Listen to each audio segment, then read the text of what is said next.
Shalom anak-anak. Nah, sekarang Ibu Cincin akan menjelaskan bagaimana cara mengerjakan lembar permainannya ya. Nah, anak-anak sebelum kalian mengerjakan lembar permainan ini, terlebih dahulu kalian harus memahami materi mengenai simbiosis. Jadi bacalah terlebih dahulu kembali materinya, pahami dahulu. Jika kalian sudah memahami, barulah silakan kalian buka lembar permainannya. Nah, di sini dikatakan bahwa teman-teman bantulah masalah yang dihadapi oleh Komeng. Komeng ingin pergi ke sebuah tempat. Namun supaya sampai ke tempat tersebut, Komeng harus lulus setiap ujian yang dihadapi. Bantulah Komeng menghadapi ujian tersebut. Jika lulus semua ujian, kamu akan menemukan tempat yang dituju oleh Komeng. Tempat apakah itu? Nah, nanti kalian akan menemukan sebuah tempat ya. Itu nanti kalian jawab di sini ya. Itu goalnya ya, goal tujuannya ya. Nah, anak-anak lalu kalian juga akan menemukan ini ya, lembar permainannya. Lalu kalian juga akan mendapatkan ada lembar pertanyaannya ya. Nah, misalnya kalian mulai baca pertanyaan dari nomor satu ya, mengurut ya. Jadi tidak boleh lompat-lompat, mulai dari atas. Bacalah hubungan antar dua makhluk hidup ini, misalnya kerbau dan burung jalak. Di sini sudah ada jenis hubungannya ya. Burung jalak memakan kutu dari tubuh kerbau sehingga kerbau merasa nyaman karena kutu di tubuhnya bersih. Nah, dari hubungan ini kira-kira kerbau dan burung jalak ini termasuk hubungannya apa?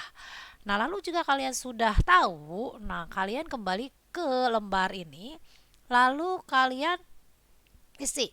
Misalnya ya, ini contoh ya, belum tentu benar. Misalnya menurut kalian parasitisme, kalian isi di sini, nomor satu.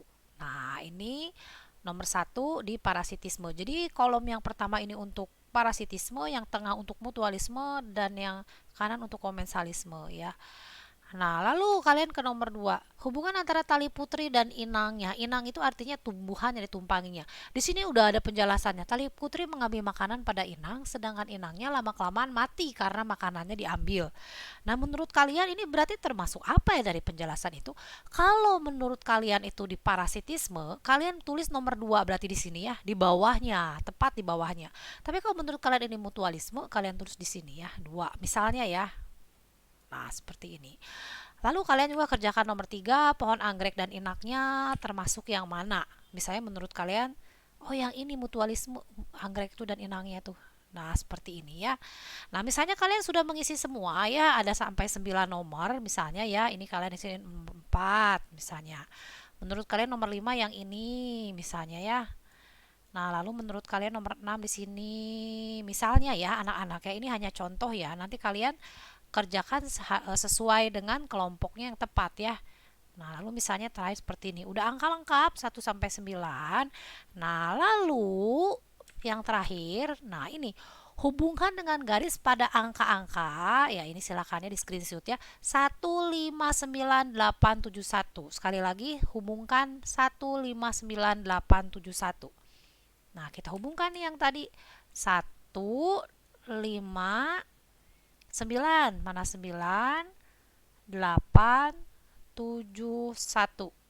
Nah, ya, kalian hubungkan dengan sebuah garis. Nah, nanti akan membentuk sebuah bentuk yang teratur ya. Kalau nanti kalian menghubungkan angka itu harusnya bentuknya teratur ya.